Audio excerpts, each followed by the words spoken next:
Hello विद्यार्थी, केम छो? मजामां ने? आज આપણે ધોરણ 8 માં હિન્દી વિષય ભણીશું।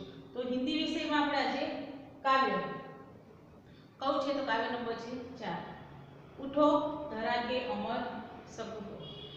એમના કવિ છે દ્વારિકા પ્રસાદ માહેશ્વરી અને કાવ્યનો પ્રકાર છે સંઘગાન। સંઘગાન એટલે કે સમૂહમાં ગવાતું ગીત, એટલે કે જે આપણે સમૂહમાં એક સાથે આપણે ગાઈ શકીએ। આપણે પ્રાર્થના છે એક સાથે ગાઈ શકીએ છીએ। સ્કૂલમાં તમે જતા હશો, તમે જોયું હશે કે પ્રાર્થના બધા આપણે એક સાથે બોલતા હોય। જેવી રીતના આ પણ એક સમગાન છે। તો થોડોક આપણે કવિ પરિચય લઈ લઈશું। તો કવિ છે દ્વારિકા પ્રસાદ માહેશ્વરી। તેમનો જન્મ 1 ડિસેમ્બર 1916 માં રોતા નામક ગામ કે જે આગ્રામાં આવેલું છે ઉત્તર પ્રદેશમાં ત્યાં થયો હતો। તેમનું મૃત્યુ 29 ઓગસ્ટ 1998 માં થયું। એમના 6 કાવ્ય સંગ્રહો છે। તે 6 કાવ્ય સંગ્રહો 2 ખંડ કાવ્ય 26 બાલ સાહિત્ય છે અને 3 કહાની સંગ્રહ એને લખેલા છે। તેમના અન્ય સાહિત્ય પણ છે જેના નામ છે इतना ऊंचा उठो, उठो धरा के अमर सपूतो, कौन सिखाता है चिड़ियों को, चंदा मामा आ, पुनः नया निर्माण करो, माँ यह वसंत ऋतु, हम सब सुमन एक उपवन की, ये सब उनकी प्रसिद्ध कृतियां है। तो आ काव्य में प्रकृति तत्वोमांथी प्रेरणा लईने कविए देशना जे सपूतो छे तेने नवनिर्माण करवा माटेनो संदेशो आप्यो छे। એટલે કે આ જે ભારત છે એને કંઈક નવું બનાવે, દેશની તરક્કીની આમાં વાત કરવામાં આવી છે। તો કેમ નવું નિર્માણ કરવાનું કીધું? તો કે આપણે ગુલામીમાંથી બહાર નીકળ્યા છે અને આપણે નવી આઝાદીની શુરુઆત થઈ છે, સવાર થઈ છે, તેના વિશે અહીંયા વાત કરવામાં આવી છે। તો પહેલા આપણે સંગાન કરીશું, પછી કાવ્યને સમજીશું। उठो धरा के अमर सपूतो, पुनः नया निर्माण करो, जन जन के जीवन में फिर से नव स्फूर्ति नव प्राण भरो। नई बात है नई किरण है ज्योति नई, नई उमंगे नई तरंगे नई आस है सांस नई, युग युग के मुरझे सुमनों में नई नई मुस्कान भरो। उठो धरा के अमर सपूतो, पुनः नया निर्माण करो, डाल डाल पर बैठे विहंग कुछ नए स्वरों में गाते हैं, गुनगुन गुनगुन करते भंवरे मस्त उदर मंडराते हैं। नवयुग की नूतन वीणा में नया राग नवगान भरो, उठो धरा के अमर सपूतो, पुनः नया निर्माण करो। कली कली खिल रही इधर वह फूल फूल मुस्काया है, धरती माँ की आज हो रही नहीं सुनहरी काया है। नूतन मंगलमयी तन्वियों से गुंजित जग उद्यान करो, उठो धरा के अमर सपूतो, पुनः नया निर्माण करो। सरस्वती का पावन मंदिर शुभ संपत्ति तुम्हारी है, तुमसे है हर बालक इसका रक्षक और पुजारी है। शत शत दीपक जला ज्ञान के नवयुग का आह्वान करो, उठो धरा के अमर सपूतो, पुनः नया निर्माण करो। तो आ काव्य में कवि शू के छे? उठो धरा के अमर सपूतो, पुनः नया निर्माण करो। એટલે કે અમર સપૂતો કોણ? અમર એટલે કે શું? જે ક્યારે જેનું મૃત્યુ નથી તેવા અમર સપૂતો। અને સપૂત એટલે શું? તો સપૂતો એટલે કે જે સારા કુળનો વંશવૃદ્ધિ કુળને તારવનાર, એટલે કે કુળમાં જેનું નામ રોશન થયેલું છે તેવા અમર સપૂતો, એટલે કે આવા અમર સપૂતો અહીંયા દેશનું નામ રોશન કરે એવી વાત છે। ઉઠો ધરા કે અમર સપૂતો, પુનઃ નયા निर्माण, એટલે કે આપણે આઝાદીમાં ગુલામીમાંથી નીકળી અને આઝાદી તરફ વળી રહ્યા છે, એના તરફ આગળ જવાનું છે અને નવું નિર્માણ કરવાનું છે। એટલે કે આઝાદીનું પ્રભાત તૂટી ગયું છે અને હવે અજ્ઞાન આળસમાંથી બહાર નીકળી અને જ્ઞાનનો દીપક જલાવવાનો છે। जन जन के जीवन में फिर से नव स्फूर्ति नव प्राण भरो, मतलब कि जन जन એટલે કે દરેક દરેક વ્યક્તિના હરેક વ્યક્તિની વાત છે કે નવ નિર્માણમાં તમે લાગી જાઓ। તમારે દેશવાસીઓએ જીવનમાં નવી ફરીથી નવીનતા લાવવાની છે, નવો ઉત્સાહ ભરવાનો છે બધામાં અને નવી જ્યોતિ ફેરવવાની છે। તમારે નવા પ્રાણનો સંચાર પણ કરવાનો છે। એટલે કે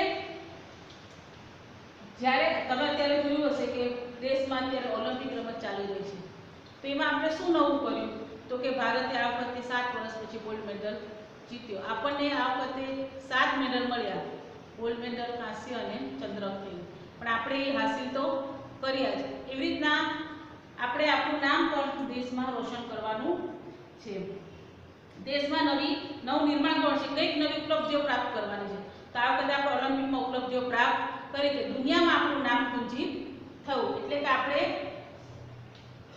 નઈ પ્રાત હે, નઈ બાત હે, નઈ કિરણ હે, જ્યોતિ નહીં. શું કીધું છે? આઝાદીના નવા પ્રભાતમાં આપણે શું કરવાનું છે? તો નઈ પ્રાત, નવી સવાર થઈ ગઈ છે. પ્રાતઃ એટલે સવાર.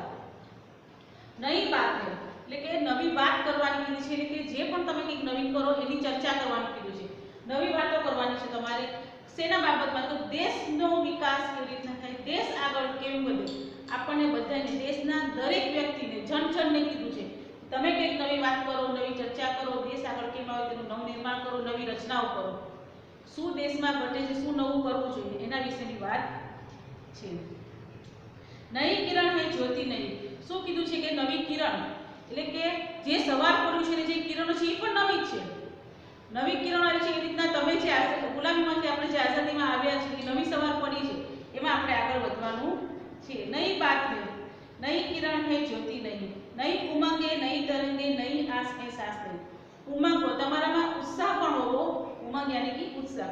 ઉત્સાહ પણ તમારામાં નવો હોવો જોઈએ, કે નહીં જૂનું હોવું જોઈએ, જુસ્સો હોવો જોઈએ, કે નહીં મારે આ કરવું જ છે અને જેવું નક્કી કરીશ હું હાસિલ કરીને જ રહીશ. હું આ દેશનો સપૂત બનીને જ રહીશ.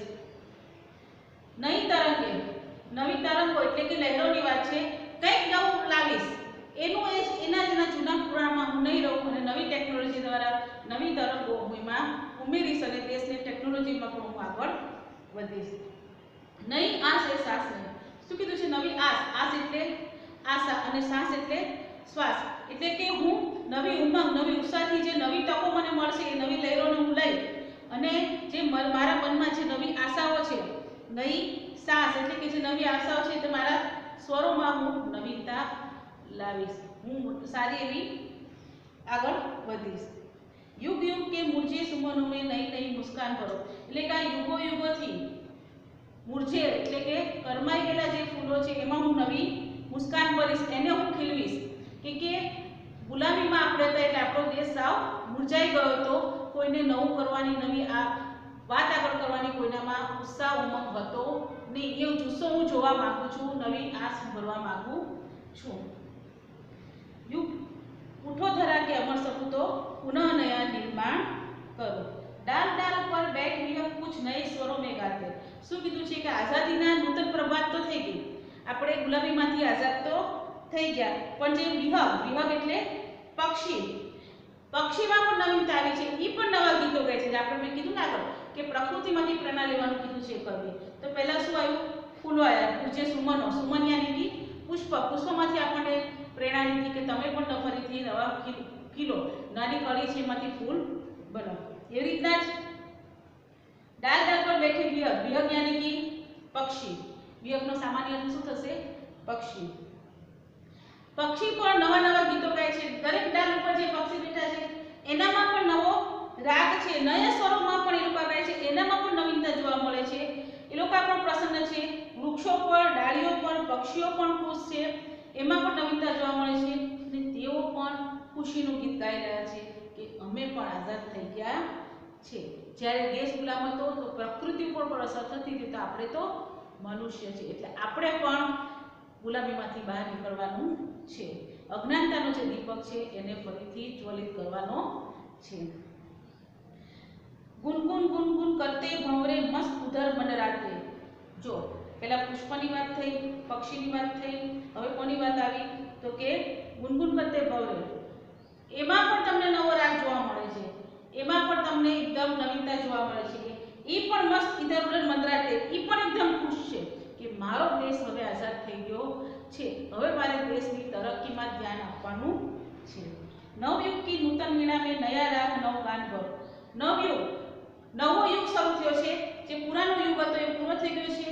આપણે આઝાદી તરફ વળી ગયા છીએ, એને આપણે ભૂલી જવાનું છે. નવા યુગની નૂતન વીણા, નૂતન એટલે પણ નવું, વીણા પણ વાપરે છે કે સરસ્વતી માતા છે વીણા લઈને, એનું વીણાવાદિની એને કહેવામાં આવે છે સરસ્વતી માતાને, એટલે કે વીણા લઈને પણ જેમાં નવો રાગ આવ્યો છે એમાં પણ નવું ગાન કરો, એટલે કે એનું પણ એક નવું ગીત તમે ગાઈ શકો છો.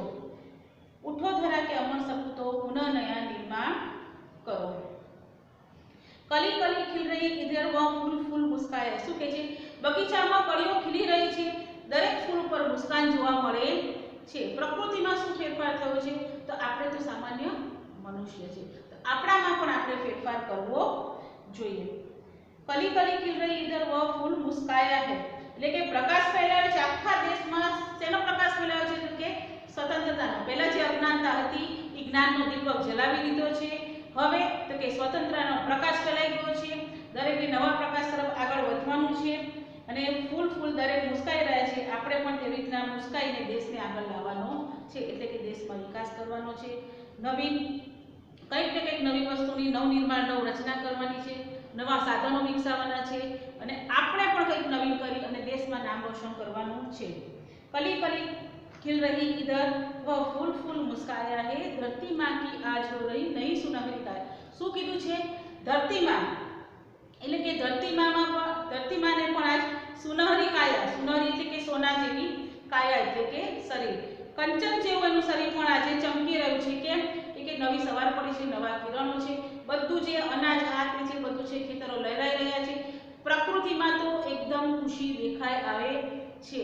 સ્વતંત્રતાની, આપણે જે ગુલામીમાંથી બહાર આવ્યા, આઝાદ થયા અને આપણામાં જે સ્વતંત્રતા આવી, સ્વતંત્રતા વહી ગઈ, એના માટેની અહીંયા ધરતીમાં પણ આજે એકદમ સોનાની જેમ ચમકી રહી છે. સુનહરી મતલબ કે સોનાની જેમ ચમકી રહી છે.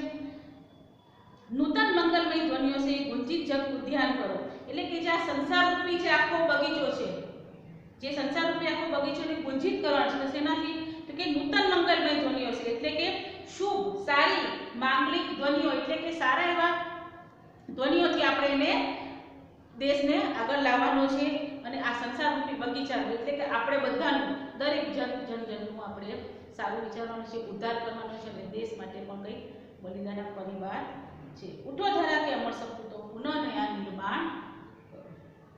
આગળ છે સરસ્વતી કા પાવન મંદિર શુભ સંપત્તિ તુમારી. આ સરસ્વતીનું પાવન મંદિર છે, આ જે શુભ સંપત્તિ છે બધી તમારી છે. એટલે સરસ્વતીનું પાવન મંદિર દેશના બાળકોને કહે છે. જો પહેલા પ્રકૃતિ તરફ ગયા તો બાળકો પણ પ્રકૃતિની દેન જ છે. તમે જો ફૂલોનું વિહંગ એટલે પક્ષીની વાત થઈ, ફૂલોની વાત થઈ, ભવરાની વાત થઈ, દરેક કળીની વાત થઈ, ધરતી માતાની વાત થઈ, હવે કોને વાત કરે છે? તો કે બાળકોની. શું કહે છે? કે સરસ્વતી કા પાવન મંદિર શુભ સંપત્તિ તુમારી. આ સરસ્વતીનું પાવન મંદિર છે, એટલે કે આ દેશને કોની સાથે સરખા છે? કે અહીંયા સરસ્વતીનું આ પાવન મંદિર છે, તમે તેના બાળકો છે ને આ શુભ સંપત્તિ તમને મળી છે તો તમે જ્ઞાનનો દીપક જલાવી શકો છો અને દેશને આગળ લાવી શકો છો. तुम में से हर बालक इसका रक्षक और पुजारी. તમારામાંથી જ દરેક બાળકો આ વિદ્યા મંદિરનો રક્ષક અને પૂજારી છે. એટલે કે આ વિદ્યા મંદિરને તમારે પૂજા કરવાની છે. આપણા દેશનું જે જ્ઞાન છે, આપણા દેશની જે સંસ્કૃતિ છે એ તમારે જ બહાર લાવી અને દુનિયાને બતાવવાની છે કે અમારો દેશ પણ કેટલો આગળ આવી શકે છે. અબ્દુલ કલામની જે વિઝન 2020 ની જે કલ્પના હતી, જે આજે થોડી થોડી સાકાર થઈ રહી છે, દેશ દુનિયામાં નામ કરી રહ્યો છે. અને એમાંય આ વખતે તો ટોક્યો ઓલિમ્પિક થયું, એમાં તો ભારતે ઘણો જ વિશ્વ વિક્રમ સ્થાપી દીધો, ગોલ્ડ મેડલ, સિલ્વર મેડલ જીતી લીધા. એટલે કે દરેક બાળકને કહે છે કે તમે એવું જુનૂનથી, જુસ્સાથી કામ કરશો તો તમે પણ આગળ આવશો. દરેક જણ, દરેક બાળક, દરેકને રક્ષક અને પૂજારી કયા છે કે તમે જ આ મંદિરના રક્ષક અને પૂજારી છો. આ સરસ્વતીનું પવિત્ર મંદિર છે આપણા દેશ, તેને તમારે સાચવીને રાખવાનું છે. અને સર્વ કલ્યાણકારી વિદ્યાઓ જે પણ આપણે આપણા ઓલામાંથી વિદ્યાઓ આપણી પાસે જે પડી છે, આપણી પાસે જે સંપત્તિ રહી છે એને તમારે ઉજાગર કરવાની છે. તમારામાંથી દરેક બાળકને આ વિદ્યા મંદિરનો રક્ષક કીધો છે, પૂજારી કીધો છે. શત શત દીપક જલા જ્ઞાન. શત શત એટલે કે 100 ની વાત છે, સેંકડો દીવાઓ તમે જલાવી દો જ્ઞાનના. અજ્ઞાનતામાંથી બહાર આવો. આપણો દેશ જે અજ્ઞાનતામાં હતો એમાંથી બહાર આવવાનો છે અને દીપક, સતત દીપક જલાવવાના છે. શેના દીપક જલાવવાના છે? તો જ્ઞાનના. જ્ઞાનથી શું જલાવવાનું કીધું છે? તો કે દીપક. નવયુગ કા આહવાન કરો. શું કીધું છે? નવયુગ એટલે એટલે કે નવા યુગની શરૂઆત કરો, આહવાન કરો એટલે કે લલકારો, એમ કે આખા દેશને આગળ લાવો અને આહવાન કરો એટલે કે નવો યુગ લાવવાની વાત છે. ઉઠો ધરા કે અમર સપૂતો પુનઃ નયા નિર્માણ કરો એટલે સર્વ પ્રકારનું જ્ઞાન પ્રાપ્ત કરીને આપણે આપણું ભવિષ્ય ઉજ્જવળ બનાવવાની વાત કરી છે. દરેક સપૂતને કીધું છે બાળકનો દરેક સપૂત પોતાનું ભવિષ્ય બનાવી અને પોતાનું નામ કરી શકે છે, ઉજ્જવળ ભવિષ્ય. અમર સપૂતો, અમર કેમ કીધું તો કે જે ક્યારેય મરી ન શકે તેવું એવા અમર કોણ થઈ ગયા? એમાં આપણે ઉદાહરણ લઈએ તો કે છે ગાંધીજી, કે જેણે દેશ માટે ઘણું જ કર્યું, પોતે અમર થઈ ગયા. એવી રીતે ગાંધીજી છે, અબ્દુલ કલામ છે, સરદાર વલ્લભભાઈ પટેલ છે, મધર ટેરેસા છે, એ જેણે દેશ માટે ઘણું કર્યું પણ અત્યારે હયાત નથી અને પોતાનું નામ અમર કરી ગયા. પોતે હજી એના કામથી એ જિંદા છે. એવી રીતના તમારે પણ દેશ માટે કંઈક કરી પરવારી અને દેશ માટે તમારે હંમેશા અમર રહેવાનું છે અને દેશમાં જ્ઞાનના દીપક ચલાવતા રહેવાનું છે અને દેશને આગળ લાવવાનો છે. તો વિદ્યાર્થી મિત્રો, આપણે આ કવિતા અહીંયા સંપૂર્ણ થઈ. હવે આપણે મળીશું બીજા નેક્સ્ટ વિડીયોમાં. Okay, bye bye.